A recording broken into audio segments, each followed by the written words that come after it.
ஈமான் என்றால் என்ன என்று அறிய வேண்டும் என்கிற முயற்சி நமக்கு கிடையாது.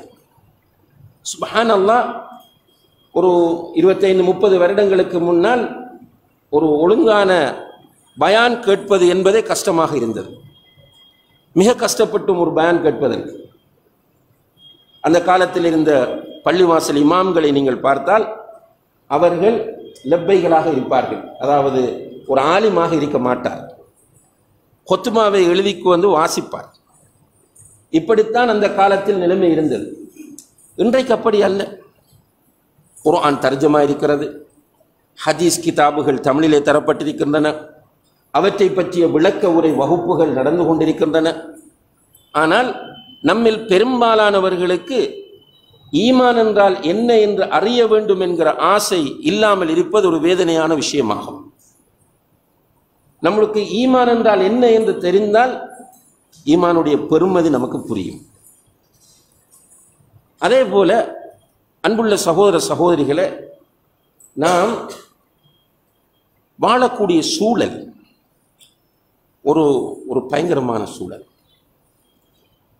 இதை அதிகமான உலமாக்கள் ஜமனுல் ஃபித்தன் என்று சொல்கிறார்கள். ஃபித்னாவுடைய காலம். ரசூல் ஸல்லல்லாஹு அலைஹி வஸல்லம் அவர்கள் ஒரு முன்னறிவிப்பு செய்கிறார்கள்.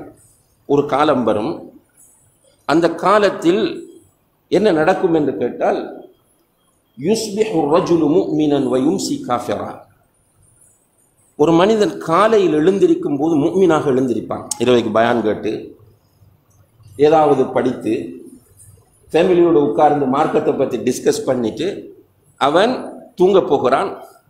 காலையில் எழுந்திருக்கிற போது முஃமினாக எழுந்திருக்கிறான். மாலையாவதற்குள் இந்த ஃபித்னாவுக்குள் அவன் அகப்பட்டு காஃபிராக மாறிவிடுகிறான். மாலையிலே மூமினாக இருப்பான், விடுவதற்குள் காஃபிராகி விடுவான்.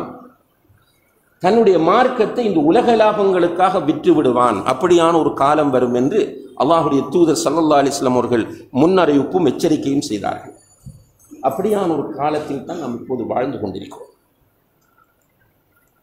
நாம் மிக கடுமையாக போராட வேண்டிய ஒரு காலம் இது. நம்முடைய கண் முன்னால் வாலிபர்கள் வஃபாத்தாகிறார்கள், சிறுவர்கள் வஃபாத்தாகிறார்கள், நம்முடைய நண்பர்கள் வஃபாத்தாகிறார்கள், நம்முடைய நெருங்கிய உறவினர்கள் வஃபாத்தாகிறார்கள். மையத்தை கொண்டு போய் அடக்குகிறோம். அந்த நேரத்தில் மட்டும்தான் சின்ன ஒரு பாதிப்பு வருகிறது. மையத்தை அடக்கிட்டு வெளியே வரும்போதே ஃபோன் வந்துடுது, வேறொரு சப்ஜெக்ட் பேசுகிறோம். சுப்ஹானல்லாஹ், அப்படியே எல்லாம் மறந்து போய் விடுகிறது. அந்த சஹாபாக்களுடைய காலத்தில் ஒரு வீட்டில் ஜனாசா ஒன்று இடம்பெற்றால் அங்கு வருகிறவர்கள் அத்தனை பேருடைய முகங்களிலும் சோகம் மிகப்பெரிய அளவில் வந்துவிடுமா. வருகிறவர்களுக்கு யாருடைய உறவினர் மௌத்தானார் என்கிற டவுட் வந்துவிடும். ஆனால் எல்லோருடைய முகத்திலும் சோகமும் பயமும். இன்று மையவாடியிலே வைத்து ஜோக்கடித்து சிரிக்கிற அளவுக்கு நம்முடைய நெஞ்சங்கள் கல்லாகிவிட்டன. இதை யாரும் மறுப்பதற்கில்லை. சில நேரம் அழுவோம் என்னென்று கேட்டால் அந்த சிம்பத்திக்கலான அழுகை என்று சொல்வார்கள்.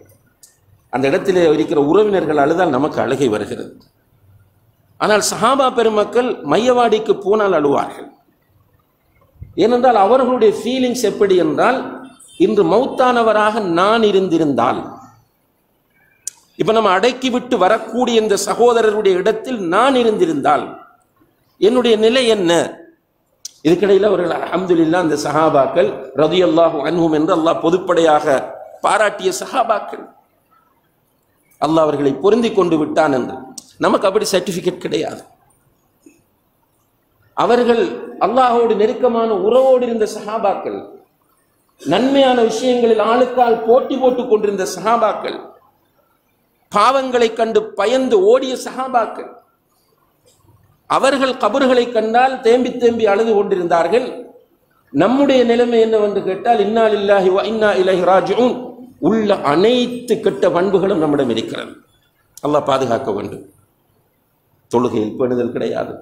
நான் நிறைய தொழுகையாளிகளை சந்தித்து கேட்டிருக்கிறேன். நெருக்கமான நண்பர்களிடம் தொழுகையாளிகள், அவர்கள் சமூகத்தின் பார்வையில் தொழுகையாளிகள், சில நேரம் பள்ளிவாசல் நிர்வாகிகளாகவும் இருப்பார்கள். உங்களுடைய லைஃபில் நீங்கள் விடாமல் தொழுது வருகிற தொழ ஆரம்பித்ததிலிருந்து, முதலில் தொழ ஆரம்பித்ததிலிருந்து இப்போது விடாமல் நீங்கள் தொழுது வருகிறீர்களா என்று கேட்டால் ஆம் என்று சொல்வதற்கு தயங்குகிறார்கள். நீங்களும் உங்களை சுயபரிசோதனை செய்து பார்க்கலாம். 5 வக்து தொழுகையும் தொழ ஆரம்பித்ததிலிருந்து எல்லா நிலைகளிலும் நான் தொழுகிறேனா? ஊரில் இருந்தால் தொழுகிறேனா? வீட்டில் ஒரு ஃபங்க்ஷன் நடந்தால் தொழுகிறேனா? ஏதாவது ஒரு அரசியல் மீட்டிங் அல்லது ஏதாவது ஒரு பொது பணிகளில் ஈடுபட்டால் தொழுகிறேனா? ஹாஸ்பிட்டலில் அட்மிட் ஆகியிருந்தால் தொழுகிறேனா? ஐசியூவில் இருந்தால் தொழுகிறேனா? ட்ராவல் பண்ணினால் தொழுகிறேனா? ட்ரெயினில் போகிறோம், பஸ்ஸில் போகிறோம், வாரம் அல்லது சொந்த காரில் போகிறோம், வருகிறோம். இந்த நேரங்களில் எல்லாம் தொழுகையில் நம்மிடத்தில் பேணுதல் இருக்கிறதா என்றால் இல்லை. ஊரில் இருந்தால் டைம் கிடைத்தால் அல்ஹம்துலில்லாஹ் பள்ளிக்கு வாரம். இதுதான் பெரும்பாலான தொழுகையாளிகளுடைய நிலை. அதே போல ஜக்காத்தை சரியாக கணக்கு பார்த்து கொடுக்கிறவர்கள் இல்லை. இல்லாமன் ரஹிம ரப்பி, ஒரு சிலரை தவிர. நிறைய ஜக்காத்து கொடுக்க தகுதியானவர்கள் என்ன நினைத்துக் கொண்டிருக்கிறார்கள் என்றால், நான் ஜக்காத்து வாங்க வேண்டியவன் என்று நினைத்துக் கொண்டிருக்கிறார்கள். இந்த ஊரில் சிலருக்கு பணக்காரர் என்று பேர் இருக்கு, சிலருக்கு ஏழைகள் என்று பேர் இருக்கு. ஒரு பெட்டி கடை வைத்திருப்பார், ஒரு சின்ன மளிகை கடை இருக்கும், பார்த்தால் ஒரு சின்ன கடை. அவர் பணக்காரர்கள் என்று சொல்கிறவர் அவர்களுக்கும் ஹெல்ப் பண்ணுவார்கள். ஆனால் அந்த மளிகை கடை வைத்திருக்கிறவரிடம் ஒரு நிலம் இருக்கும், ஜக்காத்துடைய நிசாபை அடைந்த நிலமாக அது இருக்கும். அதை வியாபார நோக்கத்தில் அவர் வைத்திருப்பார். அதாவது யாராவது நல்ல விலைக்கு கேட்டால் கொடுப்போம். இன்றைக்கு நிறைய பேர் அப்படி பிளாட்ஸ் வாங்கி போடுகிறார்கள். ஆனால் அவர்களுடைய மனநிலை என்னவென்றால், நான் ஏழை, ஆனால் அவர் வாங்கி போட்டிருக்கிற பிளாட்ஸ் ஜக்காத்துடைய நிசாபை அடைந்திருக்கிறது. இவருக்கு ஜக்காத்து கடமை. இந்த அடிப்படையில் பார்த்தால் ஜக்காத்துடைய விஷயத்தில் பொடுபோக்கு, ஹலால் ஹராமுடைய விஷயம், வட்டியுடைய விஷயம், பெற்றோருடைய விஷயம், அண்டை வீட்டாருடைய விஷயம், வியாபாரங்களில் உள்ள விஷயம், இப்படி இருக்கிற நாம் எந்த அளவுக்கு நம்முடைய நிலைமை ஒரு திவாலான நிலைமையில் இருக்கிறது, ஒரு பலவீனமான நிலையில் இருக்கிறது என்றால், அங்கே சஹாபாக்கள் அவ்வளவு நன்மைகளோடு இருந்தவர்கள் மையத்து வீட்டுக்கு சென்றால் அல்லது ஒரு மையவாடிக்கு சென்றால் அவர்களுடைய முகத்தில் பயம் வந்து விடுகிறது, உள்ளம் பயந்து விடுகிறது. அவர்கள் இந்த மௌத்தானவராக நான் இருந்திருந்தால் என்று நினைத்தார்கள், அழுதார்கள். ஆனால் இவ்வளவு பாவங்களும் உள்ள நாம் சுப்ஹானல்லாஹ் இந்த மையத்து வீட்டுக்கு போனாலும் அழுகை இல்லை. நிறைய போன உடனே சேசை தூக்கி போடுவாங்க, உட்கார்ந்து அரசியல் பேசிட்டு இருக்கிறோம், புறம் பேசிட்டு இருக்கிறோம், அவதூறை பரப்பி கொண்டிருக்கிறோம், பொய்களை பேசி கொண்டிருக்கிறோம். இதெல்லாம் சாதாரணமான விஷயங்கள் அல்ல சகோதர சகோதரிகளே. நான் சொல்றதெல்லாம் பேசிக்கான விஷயங்கள்.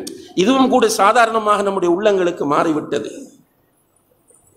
இந்த சூழல் ஈமானுடைய அந்த உறுதியை நம்முடைய உள்ளங்களிலே பலவீனப்படுத்தி கொண்டிருக்கிறது என்பதை நாம் புரிய வேண்டும். எனவே நமக்கு என்ன தேவை என்று கேட்டால், நல்ல ஒரு ஈமானிய சூழல் தேவை. நமக்கு அல்லாஹ்வை நினைவுபடுத்துகிற மனைவி வேண்டும், மறுமையை நினைவுபடுத்துகிற கணவன் வேண்டும், பிள்ளைகளுக்கு வழிகாட்டுகிற பெற்றோர் வேண்டும், நம்முடைய நண்பர்கள் அவர்களை பார்த்தால் அல்லாஹ்வுடைய நினைவு வர வேண்டும். நாம் பலவீனம் அடைந்தாலும் சோர்வடைந்தாலும் நம்மை பள்ளிக்கு அழைத்து செல்கிற நண்பர்கள் நமக்கு வேண்டும். இல்லாவிட்டால் நம்ம மௌத்தாகிறது கன்ஃபார்ம். இந்த உலகத்தில் யாரும் நிரந்தரமாக இருக்க போவதில்லை. அதிலும் குறிப்பாக நாம் வாழுகிற காலத்தில் திடீர் மரணங்கள் அதிகரித்துக் கொண்டிருக்கின்றன. எப்ப நம்ம மௌத்தாகுவோம் என்பது யாருக்கும் தெரியாது. மௌத்தாகிற நேரத்தில் மலக்குல் மௌத் அலைஹிஸ்ஸலாம் அவர்கள் வந்து நம்முடைய தலைமாட்டிலே உட்கார்ந்து நரகத்திலிருந்து ஒரு கவனை கொண்டு வந்து, யா ரூஹல் ஹபீஸா உக்ருஜி இலா சஹத்தின் மின் அல்லாஹி வ அஸாப், கெட்ட ஆத்மாவை அல்லாஹ்வுடைய கோபத்தின் பக்கம் அவனுடைய தண்டனையின் பக்கம் வெளியே வா என்று அரட்டுகிற நேரத்தில், மிரட்டுகிற நேரத்தில், ரப்பி லவ்லா அഖர்தனி இலா அஜலின் கரீப் ஃபஅஸ்ஸதக வ அகும் மினஸ் சாலிஹீன், யா அல்லாஹ் என்னை கொஞ்ச நேரம் வாழ விடு, வாழ்ந்தால் நான் தௌபா செய்து சாலிஹான அமல்கள் செய்து உண்மையான மூமினாக நான் இருப்பேன் என்று அந்த நேரத்தில் கத்துவோம். பிரயோசனம் அளிக்காது என்று அல்லாஹ் சொல்லுகிறான். கால ரப்பிர்ஜிஊன், யா அல்லாஹ் அவர்களை கொஞ்சம் போகச் சொல்லு. என்னை சூழ பயங்கரமான தோற்றத்தோடு அமர்ந்திருக்கிற இந்த மலக்குகளையும், என்னுடைய உயிரை யா ரூஹல் ஹபீஸ கெட்ட ஆத்மாவே என்று அழைக்கிற இஸ்ராஃபீலையும் என்னை விட்டு போகச் சொல்லு என்று நாம கத்துவோம். பிரயோசனம் இல்லை என்று அல்லாஹ் சொல்லுகிறான். கல்லா இன்னஹா கலிமத்துன் ஹுவ காயிலுஹா. இந்த வார்த்தை அர்த்தமற்ற வார்த்தை. சப்போஸ் இவனுக்கு கொஞ்சம் டைம் கொடுத்தாலும் இவன் இப்படித்தான் இருப்பான் என்று அல்லாஹ் சொல்கிறான். எனவே கண்ணியத்திற்குரிய சகோதர சகோதரிகள், அல்லாஹ்வின் நல்லடியார்களே, அல்லாஹ் இந்த உலகத்தில் நமக்கு தந்திருக்கிற மிக பெருமதியானது தான் நம்முடைய ஈமானாகும். கஷ்டப்படாமல், தியாகம் செய்யாமல், எந்த ரிஸ்க்கும், ஒரு கடுகளவு ரிஸ்க் எடுக்காமல் அல்லாஹு தஆலா இந்த ஈமானை நமக்கு தந்திருக்கிறார். இந்த ஈமானை உயிர்ப்பித்துக் கொள்வதும் பலப்படுத்துவதும் ஈமானோடு வாழ்ந்து மரணிக்க முயற்சி செய்வதும் நம் எல்லோருடைய கட்டாய கடமையாகும். இதை மிஸ் பண்ணினால் மௌத்தாகிற நேரத்தில் கஷ்டப்பட்டு போவோம், கபரில் கஷ்டப்படுவோம், மஹ்ஷரில் கஷ்டப்படுவோம், சிராத் என்ற பாலத்தை கடக்க முடியாமல் கஷ்டப்படுவோம், நரக படுகொலியில் தள்ளப்பட்டு விடுவோம். எல்லாம் வல்ல அல்லாஹ் ஜல்ல ஷானஹு தஆலா அந்த மோசமான நிலையிலிருந்து நம் அனைவரையும் பாதுகாத்தருள்வானாக. வ ஆஹிரு தஅவானா அனில் ஹம்துலில்லாஹி ரப்பில் ஆலமீன்.